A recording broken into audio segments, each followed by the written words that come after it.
Paddington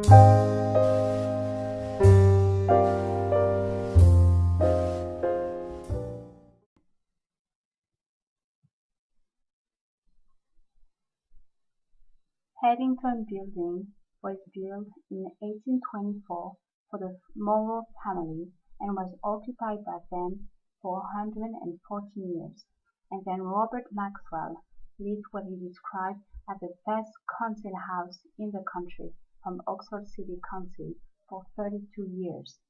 Since 1992, it has been leased to Oxford Brookes University. Today, the hall is licensed for civil ceremonies and partnerships and can offer a wide range of facilities and services to help produce a truly memorable occasion for all involved.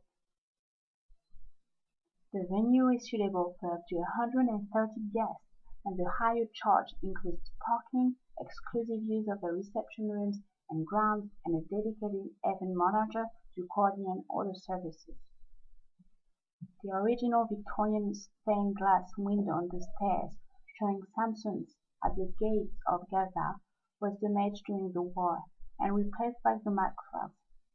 The window, created by Israeli artist, cast Robert Maxwell himself as Samson.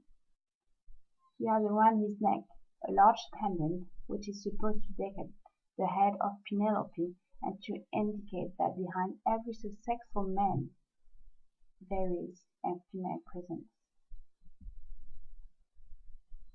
In the 19th century, the Art Nouveau came out. There's a mixing of textures, furniture designs.